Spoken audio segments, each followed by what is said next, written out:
Hello मैत्रिणींनो, कशा आज सगळ्या ठीकच असेल. तर आज आपण बनवणार आहे मसाला पाव, चीज मसाला पाव. हे मुलांना खूप आवडतात आणि खायला पण छान लागते. तर त्यासाठी आपण इथे 2 कांदे, 5 टमाटर आणि 1 शिमला मिरची घेतली आहे. आता याला छान आपण बारीक करून घ्यायचं. तुमच्याकडे चॉपर असेल तर त्याच्यामध्ये छान इझी आणि लवकर आणि खूप छान बारीक होतं. तर आता तुम्ही बघू शकता शिमला मिरची छान बारीक झाली आहे. त्याचप्रमाणे मी टमाटर आणि कांदा पण बारीक करून घेतला आहे. आता एका कढईमध्ये मी थोडं तेल घालते आहे, 4 चम्मचचा जवळपास. त्यात 2 चम्मच मी बटर घातलं आहे. बटर आणि आता हे गरम झालं की त्याच्यामध्ये 1.5 चम्मच मी जिरं घातलं आहे. जिरं छान तुडतुडायला लागलं की त्याच्यामध्ये मी कांदा घातला आहे. ते परतून घ्यायचं आणि त्यातच थोडी शिमला मिरची पण घालून घ्यायची.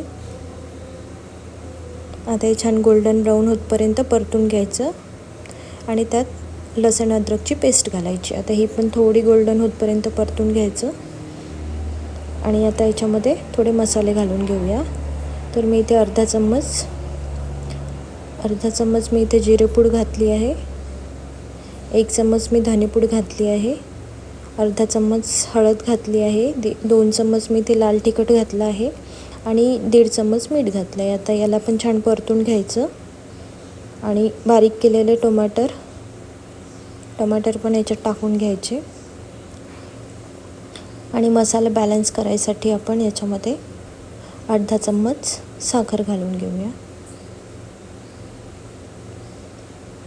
आता जोपर्यंत याचं पाणी सुकत नाही तोपर्यंत छान ड्राय होतपर्यंत मसाला परतून घ्यायचा आणि 2 चम्मच मी इथे पावभाजी मसाला घातला आहे.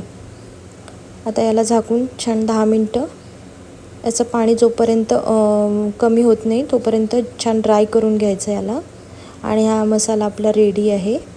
आता याच्यामध्ये मी अर्ध लिंबू पिळून घेते आणि छान मिक्स करून घ्यायचं. आता इथे मी तवा ठेवते आहे पाव गरम करण्यासाठी. इथे मी पाव घेतला आहे, अमूलचं बटर, आणि इथे मी चीज घेतलं आहे. तर आता मी पाव मधनं कापून घ्यायचं आणि दोन्ही साईडला छान बटर लावून घ्यायचं. आता जो आपण मसाला बनवला होता तो पण दोन्ही साईडनी छान लावून घ्यायचा.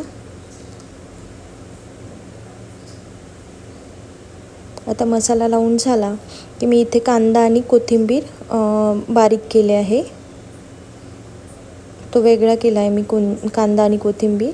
तो पण थोडा घालून घ्यायचा आणि वरून चीज घालायचं आणि हा आपला पाव रेडी आहे. अशाच प्रकारे सगळे पाव रेडी करून घ्या. आता मी तव्याला थोडं बटर लावते आहे.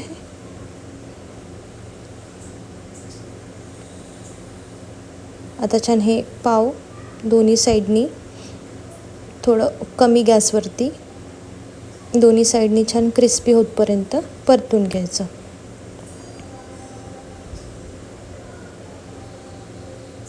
हे खायला खूप छान लागतात आणि मुलांना खूप आवडतात. तर एकदा नक्की करून बघा तुम्ही पण. आणि तुम्हाला जर माझ्या रेसिपीज आवडत असेल तर माझ्या चॅनलवरती जाऊन लाईक आणि सबस्क्राईब नक्की करा.